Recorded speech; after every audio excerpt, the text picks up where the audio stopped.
ప్రధానమంత్రి ముద్ర యోజన పేరిట ఓ నకిలీ సంస్థను ఏర్పాటు చేశాడు. ప్రజల నుంచి 150 కోట్లు వసూలు చేశాడు. ఎవరికి అనుమానం రాకుండా చాలా కాలంగా ఈ ఘరానా మోసాన్ని కొనసాగించాడు. మోసాన్ని గమనించిన బాధితులు ఒత్తిడి చేయడంతో పరారయ్యాడు. చాలా కాలంగా తప్పించుకు తిరుగుతున్న ఈ ఘరానా మోసగాడు ఎట్టకేలకు పోలీసులకు చిక్కాడు. హైదరాబాద్లో అరెస్ట్ చేసిన ఆ కేటుగాడిని జ్యుడిషియల్ రిమాండ్కు తరలించారు. ఇంతకీ ఈ కేటుగాడు ఇంతకాలం పాటు మోసాలకు ఎలా పాల్పడ్డాడు, పోలీసుల నుంచి ఎలా తప్పించుకు తిరిగాడు, చివరకు ఎలా దొరికిపోయాడు? Let's watch the story.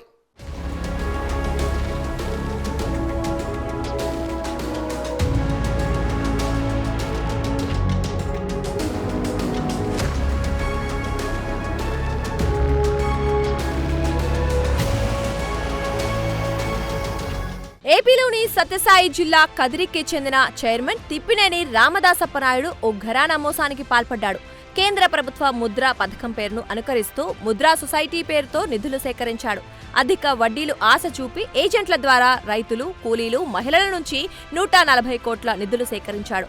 CID అదనపు డైరెక్టర్ జనరల్ చారు సిన్హా కథనం ప్రకారం Ramadasappa Naidu Mudra agricultural and skill development multilevel cooperative society పేరిట రాష్ట్ర వ్యాప్తంగా 330 కార్యాలయాలు తెరిచాడు. అందులో 1600 మంది సిబ్బందిని నియమించుకున్నాడు. ఉద్యోగంలో చేర్చుకునే ముందు ప్రతి ఒక్కరి విద్యార్హత సర్టిఫికెట్లు 1,00,000 చొప్పున డిపాజిట్ సేకరించాడు. తన సొసైటీ 2 ఏళ్లలో బ్యాంకుగా మారుతుందని ఉద్యోగులను నమ్మించి వారి నుంచి డిపాజిట్లు సేకరించాడు. ఆ విధంగా సేకరించిన మొత్తంలో కొంత మొత్తాన్ని ముద్రా రుణాల పేరిట అవసరమైన వారికి ఇచ్చేశాడు. ముద్రా పథకం అంటూ ప్రజల నుంచి 140 కోట్ల మేర సేకరించిన రామదాసప్ప ఆ సొమ్ములో అధిక భాగాన్ని ఏపీ రాజధాని అమరావతిలో స్థలాలపై పెట్టుబడిగా పెట్టాడు.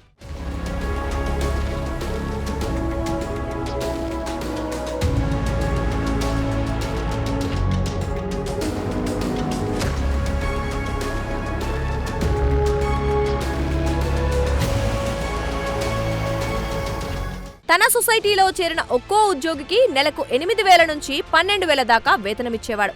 ఉద్యోగులకు లక్ష్యాలు పెట్టి అవి సాధించకపోతే జీతంలో కోత పెట్టేవాడు.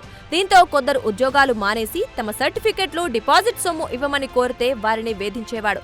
తనకు చెందిన పత్రికల్లో ఆయా ఉద్యోగులకు మావోయిస్టులతో సంబంధాలున్నాయని వార్తలు రాయించేవాడు.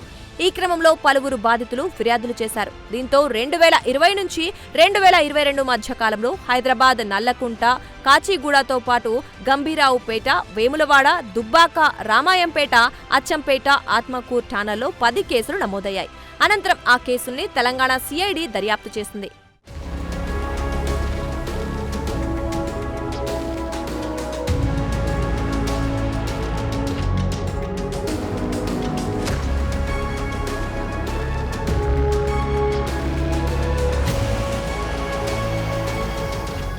దర్యాప్తు జరుగుతున్న విషయం తెలుసుకున్న సొసైటీ సభ్యులు చాలా కాలం పాటు పోలీసులను తప్పించుకు తిరిగారు. తీవ్ర గాలింపు చేపట్టిన తెలంగాణ సిఐడి అధికారులు నిందితులను ఎట్టకేలకు పట్టుకున్నారు. రామదాసప్పను అమరావతిలో, అతని కుమారుడు సాయి కిరణ్ ను హైదరాబాద్లో అరెస్ట్ చేసి జ్యుడిషియల్ రిమాండ్కు తరలించారు.